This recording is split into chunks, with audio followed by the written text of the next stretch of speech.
Não adianta irrigar, porque no frio o capim não cresce. Essa é uma frase muito comum que eu ouço principalmente entre nossos amigos sudestinos, que é onde no período frio, que é no período seco a gente tem frio, e no período das chuvas é calor. Então surge essa ideia, será que compensa irrigar? Porque no frio o capim não cresce, né? Quem já é do sul, já é comum entender que realmente no frio precisa de alguma estratégia, como plantio de plantas de cobertura, aveia, zevém, enfim. O pessoal mais do sul lá que vai entender bem. E quem está aqui no norte já não tem esse problema com frio, né? Mas quem está no meio do caminho ali na região sudeste, Mato Grosso do Sul, a gente tem cliente no Paraguai também, tem essa questão do será que vale a pena irrigar? Pois no frio o capim não cresce. Então vamos desmistificar algumas questões. A ideia do frio ela é muito relativa, né? Porque geralmente quem fala assim, olha, não adianta irrigar porque no frio o capim não cresce, é como se durante o período chuvoso a gente tivesse calor durante todo o período e todos os dias a gente tivesse uma chuva, uma distribuição uniforme de chuva. E a gente sabe que não é bem assim. Dependendo da região, você pega um veranico em janeiro ali, chega a ficar até 20 dias sem chover. Então a irrigação te permite ter o controle dessa chuva, fora os benefícios da fertirrigação, que eu vou falar mais adiante. Enfim, como se você tivesse 6 meses de chuva e sol, tudo perfeito, maravilhoso, e de repente viessem 6 meses de neve. Você não produz absolutamente nada. E aí é justo na época seca, que se você tiver irrigação não ia resolver o seu problema, porque você tem um frio intenso. E na prática não é bem assim. Claro que tem algumas regiões que tem mais problema de frio, e tem algumas regiões que o problema é menor. Então vamos pegar aqui uma situação na prática. Não adianta irrigar, será que o capim não cresce? Vamos aqui pelo Google Earth. Bom Despacho, onde a gente tem um projeto no Girolando Mangue. É um projeto que está rodando desde 2020 e chega a rodar lá. Esses dias eu entrei em contato com o proprietário, estamos hoje em janeiro de 2025. São 120 vacas em 10 hectares. São vacas pesadas, ou seja, uma lotação acima de em torno de 13 UA por hectare. Então, Bom Despacho está relativamente próximo a Belo Horizonte, uma região que tem um período de inverno frio. E o que acontece lá na fazenda? Realmente, chega ali em junho, julho, a produção cai em torno de 40%. De 120 cabeças, com 120 vacas, né? Vamos considerar 120 UA, que uma vaca aí vai ter até um pouco mais que isso, mas vamos considerar 12 UA por hectare, nesse período mais quente. Quando chega maio, essa lotação cai para torno de 6 até 5 UA por hectare. Junho, julho, que são os períodos mais frios, trabalha ali em torno de 5 UA por hectare. E na hora que começa a esquentar novamente, em torno de setembro, outubro, a fazenda já volta ali para os 10 UA por hectare, a partir de dezembro 12, chegando em janeiro agora com até mais de 13 UA por hectare. Então o que importa é o quê? É na média ano. Então, enfim, a gente teve uma queda na produção durante o período da seca? Sim.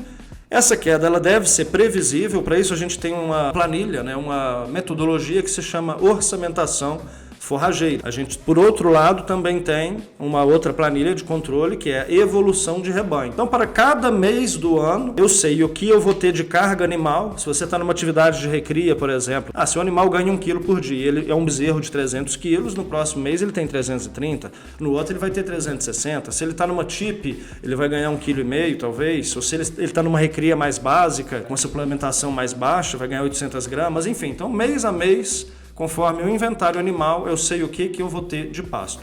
E conhecendo a região, por outro lado, eu consigo saber o que eu vou ter de capacidade de suporte mês a mês. Então, o que eu faço com esses animais quando chega na seca e a capacidade de suporte diminui? Bem, no caso dessa fazenda, é uma fazenda de produção de leite. Para compensar essa queda da produção de forragem durante esse período de frio, é feita uma suplementação com silagem de milho. Afinal, são animais de genética, animais de pecuária leiteira. Então essa conta continua fechando. Quando começa o período esquentar novamente, por exemplo, em setembro já está muito quente, outubro já está muito quente e vai começar a chover só em dezembro. Então essa fazenda já saiu na frente disparada. Então ela demora para poder começar a sentir o efeito da seca e do frio, por conta do frio. Dias curtos também, não é somente a temperatura, também tem a questão do dia curto, né? Mas essa fazenda ela sai na frente novamente. E aí sim, a gente sabe o que essa fazenda consegue segurar de gado mês a mês, tem estratégia para isso. Por exemplo, nos casos das operações de recria, a gente entra com esse animal geralmente em maio, junho junho com 200 quilos. Esse animal está em torno de menos de meio UA. Por coincidência, dependendo da região, nessa mesma época você tem uma capacidade de suporte ali de 5A por hectare, ou seja, se você colocar 10 bezerros, 5A por hectare, à medida que vai passando o tempo, esse bezerro vai crescendo e a gente consegue correlacionar um pouco ali a curva de crescimento da forragem com a curva de crescimento do animal, que vai sair até maio do próximo ano, que é onde começa a esfriar novamente. Então, nisso aí já falamos sobre estratégias de suplementação. No caso de uma recria, estratégia de compra e venda. Também é possível fazer algumas estratégias de suplementação, o famoso lanche, ou até na suplementação ali como uma suplementação que pode de 0,1%, que a gente trabalha muito no irrigado, em algum momento você chegar a 0,5% até 0,8%, quase que indo para uma terminação a pasto, né? Então, existem essas formas de contornar essa questão do frio. A gente chegou recentemente do Paraguai. Lá é a fazenda mais ao sul que a gente vai ter até então, em latitude. Aqui a localização da fazenda, mostrando aqui no Google Earth, onde está localizado. A gente tem um outro projeto relativamente próximo, né, nessa latitude, que é em Mirante do Paranapanema, ali na região de Presidente Prudente. Veja aqui a diferença de latitude, né, da fazenda que a gente atende no Paraguai, em Pivô, e aqui já em Mirante do Paranapanema, né? São fazendas relativamente próximas. Essa fazenda aqui de Mirante do Paranapanema, que fica ali na divisa de São Paulo com Paraná, é a mesma história. A gente consegue trabalhar aí com até 12 UA por hectare no período mais quente, né? Um projeto rodando desde 2022. E chega no frio, cai para em torno de 5A por hectare. Esse projeto hoje está sendo expandido em pelo menos mais 2 pivôs, ou seja, é sinal de que está dando resultado. Então, mesmo que a gente tenha essa queda de produção no período mais frio nessas regiões, o sistema ele ainda continua sendo viável. Tanto é que no projeto do Paraguai, por exemplo, a gente contemplou que vão ser 2 giros de recria de 5 meses cada um. Uma particularidade, né, do Paraguai é que a genética é diferente, os animais entram mais leves no confinamento. E ao mesmo tempo eles saem mais cedo também do pivô.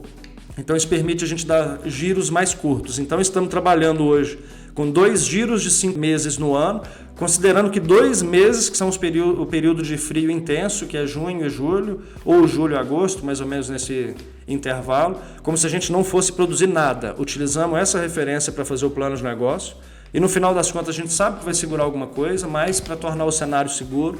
Mesmo assim, a conta mostrou uma projeção com os preços atuais da arroba, no caso quilo no Paraguai, $2.000 líquido por hectare ano. Essa é a nossa meta. Então paga o sistema tranquilamente, isso já contemplando 2 meses sem funcionar o sistema, né? Agora aqui mostrando algumas imagens práticas, né? Vamos pegar o projeto aqui de Bom Despacho. Bem, aqui ó, a gente está mostrando o projeto aqui da fazenda que a gente tem em Bom Despacho. O projeto que a gente tem em Bom Despacho rodando desde 2020. Olha só, são imagens do dia 3 de setembro, 3/9, aqui porque é invertido aqui do Google Earth, né? Tá 9/3, mas é 3/9.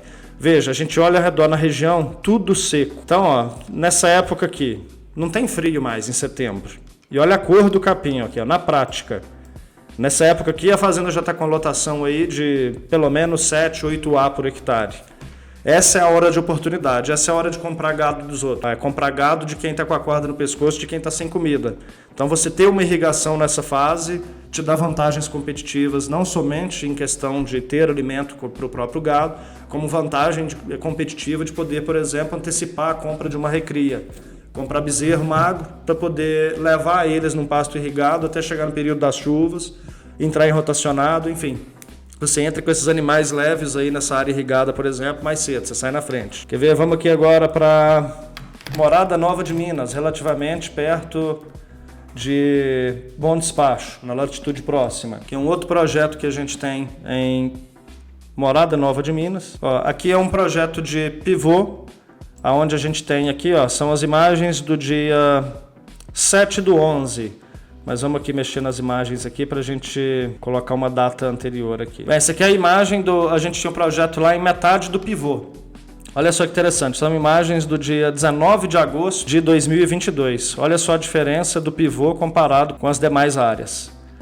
E aqui a gente dando um zoom, a gente consegue ver aqui os animais. Olha só a lotação em pleno período de frio, né? Aqui do dia 19 de agosto. Isso aqui é uma fazenda na região de Três Marias, então frio intenso ali, geralmente é junho, julho, em agosto já começa a esquentar novamente, né? Então, olha só, impressionante como que é seco em torno do pivô, né? Depois a gente fez uma expansão desse projeto, a gente fez a aspersão nas calcinhas. Aqui a imagem está novembro, mesmo assim a gente vê que o restante da região ainda está seco. E a gente vê aqui nas calcinhas do pivô, inclusive o pivô, muito capim verde. E vamos aqui agora para Ribas do Rio Pardo. Ribas do Rio Pardo é desafiador, porque lá faz muito frio durante o inverno. Então lá o capim é um sínodon, justamente pensando nisso. Durante o período da seca, no período frio, a lotação chega a cair, aí, dependendo até para 4 A por hectare, mas são só 2 meses. A fazenda também utiliza estratégias de suplementação. Durante esse período, a fazenda aumenta a suplementação dos animais e consegue dar uma equalizada na lotação.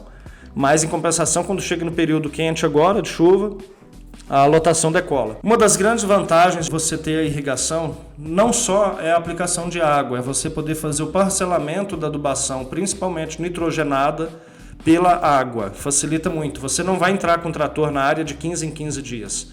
Agora, colocando esse adubo pela água, você vai conseguir fazer essa operação. Então, uma das vantagens, mesmo durante o período chuvoso, aqui no Pará, que chove muito, tem muita gente que investe em pivô, tendo como visão essa facilidade, que é poder fazer a fertirrigação, colocar o adubo pela água com doses bem parceladas. Isso ajuda muito na produção. Bem, chegamos aqui em Ribas do Rio Pardo. Olha só, esse projeto aqui ele é espetacular, que a fazenda ela é muito pequena, ela praticamente tem 100 hectares, e aí foi colocado um pivô nessa fazenda aqui de 35 hectares, onde chegam a rodar aqui 600 animais. Olha só, aqui são imagens do dia 7 de outubro em Ribas do Rio Pardo, naquele areião, duvido que tem chuva.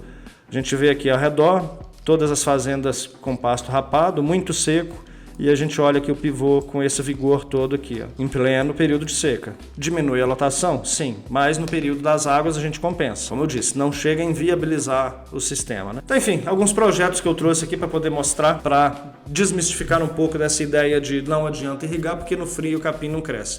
Isso é muito relativo. Você realmente tem uma curva de produção da forragem ao longo do ano, e o importante é você estar com ela prevista e com estratégias definidas para poder atravessar essa curva. Se você está mais ao norte, em regiões mais quentes, isso aí vai ser mais tranquilo.